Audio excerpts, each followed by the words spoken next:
name is Justin Ashford, and today you're going to learn 3 simple steps to help any beginner start in golf. Swing, grip, and stance. Golf might look intimidating to most, but you don't need some fancy lessons or a great instructor to learn how to play. To start out with your grip, we're going to turn around the club. I like to go about a thumb's width down from the club. Place your pinky in the middle. Then follow with your index and your middle finger. Turn the club around, grab with your pointer on the back, then your thumb should follow directly down the shaft of the club. Next, take your other hand. Your pinky follows the club, touching your thumb. Index finger, middle finger, pointer finger, and then you want to overlap your hands following the same direction as your previous thumb. Now we have our hands down, let's see our stance. Before we get into the swing, I'm going to go over a quick little exercise to really help you understand how far you should be turning each direction on your backswing and your follow swing. You want to take your arm, put your club in it, twist over, same with the other hand, and then you want to get into like you're going to hit position, your stance. You're going to twist all the way till you can. You want this club to be perpendicular to the ground at this sort of angle, and you want to follow through all the way to the other side, turning your back as you'll have to since your arms are crossed.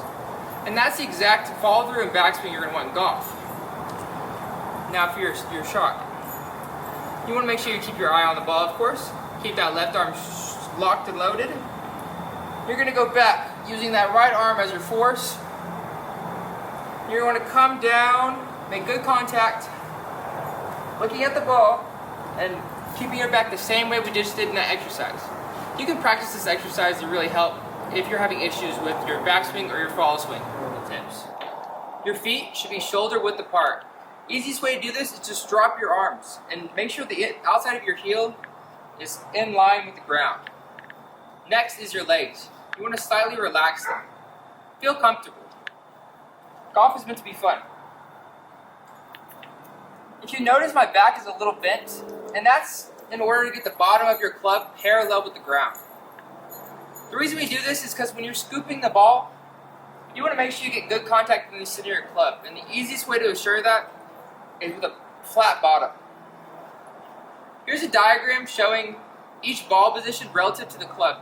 Just for reference, 7 irons usually in the middle. Get this chart, you'll realize that the balls are moving in a diagonal fashion. This is because of the length of the actual club. Clubs with less loft usually are a little bit longer, like the driver, which drives the ball straight, not getting a lot of height. But then when you start moving down to like the 7 iron, that's about your intermediate level iron, it's going to have a medium loft. So that's why it's in the middle of the stance. And then when you get to your 56 and 60 degree wedges, they're going to be your shortest clubs with the highest loft. Next step for your stance is going to be your arms. And how I like to do it is I like to make sure your left arm is always perfectly straight. And that's just the rule in golf, always. Your right arm, you want to bend it to get in position where you think it should be. And you want to use that ball chart to know exactly where you want to be standing for your stance. But next off, let's go look at that swing. Now we're going to put together the skills we learned, gripping, stance, and our swing. And I want to take this practice shot right here in the field. We're going to drop our ball. Right now I have a 60 degree. We're going to put it on the back side of our right heel.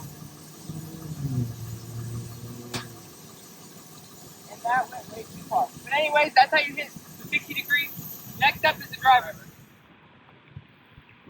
We're going to unlock our fingers, check our stance, remember our swing.